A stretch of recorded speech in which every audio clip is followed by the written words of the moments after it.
Hello दोस्तों, मैं फिर से आई हूँ नई पॉजिटिव स्पीच के साथ। एक व्यापारी व्यापार करने के लिए एक शहर से दूसरे शहर जाता था। बीच में रेगिस्तान का कुछ इलाका पड़ता था।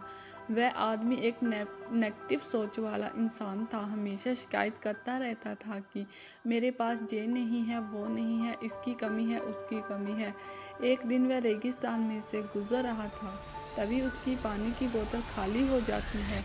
उसे बड़ी जोर की प्यास लगती है, लेकिन रेगिस्तान में पानी ना मिलने की वजह से उसे बहुत गुस्सा आता है और बोलता है कि कितना खराब जगह है, ना कोई पेड़ ना पानी, रास्ता भी लंबा है, रेगिस्तान पार करना पड़ता है।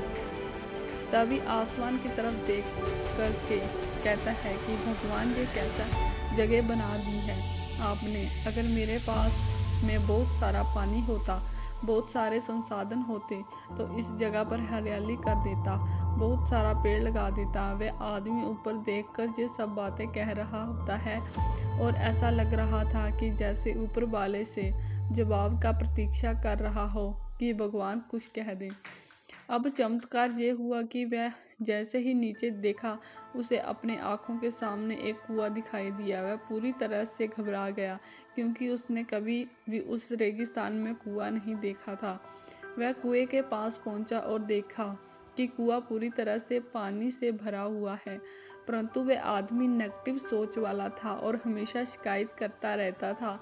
और फिर से आसमान की तरफ देखते हुए बोला, भगवान, पानी से भरा हुआ कुआं तो दे दिया, लेकिन पानी निकालूंगा कैसे। तो इस बार जब वह नीचे देखा तो फिर से चमत्कार हुआ। उसे कुएं के पास रस्सी और बाल्टी दिखाई दी, लेकिन आदमी फिर से ऊपर देखा और बोला, भगवान, अब इस पानी को ले जाऊंगा कैसे। तभी उसको एहसास हुआ जैसे उसके पीछे कोई है। वह पीछे मुड़कर देखा तो एक ऊंट खड़ा हुआ होता है।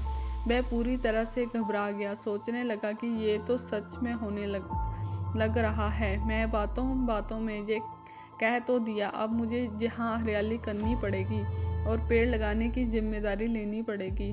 आदमी को पानी से भरा हुआ कुआं मिल गया, बाल्टी और रस्सी मिल गई, पानी को ले जाने के लिए ऊंट भी मिल गया, सब कुछ मिल गया। अब वह आदमी सोच रहा था कि ये मैं बातों बातों में क्या बोल दिया तो गड़बड़ हो गया। अब वह तेजी से दौड़कर भागने लगा। वह भाग रहा था, उसे जिम्मेदारी से बच रहा था।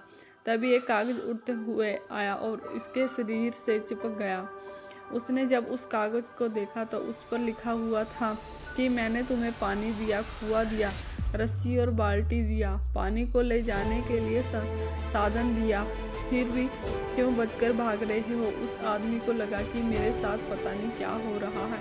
वह दौड़ते दौड़ते रेगिस्तान को पार कर लिया, लेकिन उस रेगिस्तान को हरा भरा नहीं बनाया। ये कहानी हमें सिखाती है कि हम में से बहुत सारे लोग ये कहते हैं कि बड़े स्कूल में पढ़ लिया होता या बड़े कॉलेज में चला गया होता तो ये कर लेता, अगर मेरे पास बहुत सारा पैसा होता तो ये कर लेता, मेरे बॉस मेरा साथ नहीं देता, नहीं तो मैं पता नहीं क्या कर देता। हम हमेशा शिकायतें ढूंढा करते हैं, अपनी जिम्मेदारियों से बचकर भाग रहे होते हैं। यह कहानी हमें सिखाती है कि लाइफ में हम जो कुछ भी कर रहे हैं 100% जिम्मेदारी हमारी है कि उस काम को बिना किसी शिकायत के पूरा करें। तो दूसरों पर दोष देना, उसकी गलतियां बताना बंद कीजिए, अपनी गलतियों को सुधारना शुरू कीजिए। Like, comment, share, subscribe